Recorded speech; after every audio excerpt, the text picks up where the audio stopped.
বেশ কিছুদিন আগে ডিভিসির ছাড়া জলে বন্যা পরিস্থিতি তৈরি হয়েছিল বাঁকুড়ার বরজোড়া, সীতারামপুর, মানাচর সহ একাধিক এলাকায়। বন্যা কবলিত সীতারামপুর, মানাচর প্রভৃতি এলাকার মানুষদের দুঃখের সাথী হতে বাঁকুড়ায় এসেছিলেন মুখ্যমন্ত্রী মমতা বন্দ্যোপাধ্যায়। বন্যার প্রভাব কিছুটা কাটলেও ফের আবার নতুন করে নিম্নচাপ, যার ফলে বৃহস্পতিবার বন্যা কবলিত সীতারামপুর, মানাচর প্রভৃতি এলাকায় অসহায় পরিবারগুলির খোঁজখবর নিতে দেখা গেল বরজোড়ার বিধায়ক অলোক মুখার্জিকে। এদিন তিনি পুরো এলাকা ঘুরে দেখেন এবং শুনলেন বন্যা কবলিত এলাকার মানুষগুলির অভাব অভিযোগের কথা। নিজেদের দুর্দিনে বিধায়ককে কাছে পেয়ে খুশি বন্যা কবলিত এলাকার মানুষগুলি। দেখুন, পাঞ্চেত আর মাইথর যে ধরনের রাজ্য সরকারের সঙ্গে আলোচনা না করে আচমকা জল ছেড়ে দিয়েছেন ডিভিসি, তাতে করে মানাচরবাসী, পখরদা বলুন, মালিয়াড়া বলুন, বরজোড়া বলুন, ঘুটগড়িয়া বলুন, এগুলো জল ঢুকে গেছে এবং বাড়ি কানায় কানায় ঢুকে গেছে।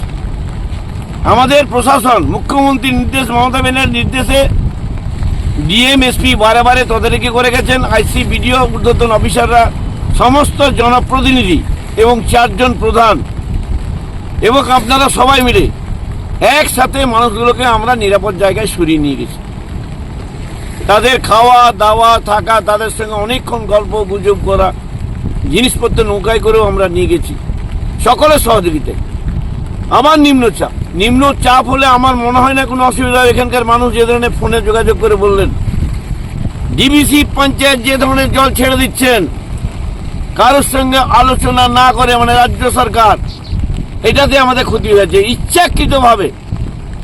ইচ্ছাকৃতভাবে আমাদের বাংলাকে লোকের সামনে, লোকের চোখে যাতে আরো খারাপ হয় রাজ্য সরকার, সেই চেষ্টা উনি করছেন কেন্দ্রীয় সরকার। মুখ্যমন্ত্রী গত দুদিন আগে এসে একটা আশঙ্কা প্রকাশ করে গিয়েছিলেন যে যদি আবার নিম্নচাপ হয় হাতছাড়া বাইরে চলে যাবে, কি বলবেন? দেখুন, মুখ্যমন্ত্রী যেটা বলে গেছেন সে তো বাস্তব কথা। মানুষ তো শুনেছে, মানুষের কথা শুনেছে। এখানকার উনি ব্যারেজটা দেখে গেছেন, মানুষের কথা শুনেছেন, মানুষের ঘর বাড়ি দেখেছেন, বিচরণ করেছেন, সব জায়গায় উনি দেখে আমাদের পরিষ্কার ইনস্ট্রাকশন প্রশাসনকে দিয়ে গেছেন। নিম্নচাপ হলে এটা তো আপনি আটকাতে পারবেন না, মানুষগুলোর পাশে আমাদের থাকতে হবে।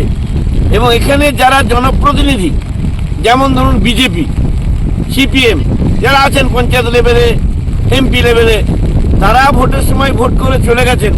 এখন তাদের দেখা কই? এলাকাবাসী তো তাদের খুঁজবে। আমরা এই অবস্থাতে আসছি কেন? মানুষের ভোটে নির্বাচিত মমতা ব্যানার্জি, অভিষেক ব্যানার্জির নির্দেশ মতো আমরা আসতে বাধ্য। আমরা চাকর লোকের। আর এমপি বিদেশে ফুর্তি করে কাটাচ্ছেন। বিজেপির এমপি বাজারে ফুর্তি আনন্দ বিদেশ চলে গেছেন, খবর নেন। তার সাগরেদা কোথায়? কাজ করুন। ওরা শুধু বলতে জানে মমতা দি আর অভিষেক আর তৃণমূল আর আমাদের নেবে কুৎসা, আর কিছু জানে না। ভর্তি করেছে, শপথটি নিয়েছে, বিদেশ পাড়ি। এই তো অবস্থা। এটা দেখুক মানুষ, এটা মানুষকে দেখতে হবে, বুঝতে হবে আমরা জলে জলে কেন এলাম। এরপরে কতটা প্রস্তুত আপনারা? যদি আমরা প্রস্তুত, ধরুন আমাদের 5টা জায়গা সেক্টরে এই সমস্ত মানুষজন রয়েছেন। জানেন কি গো, আমরা খোঁজ খবর নিই কিনা, আসি কিনা বলো।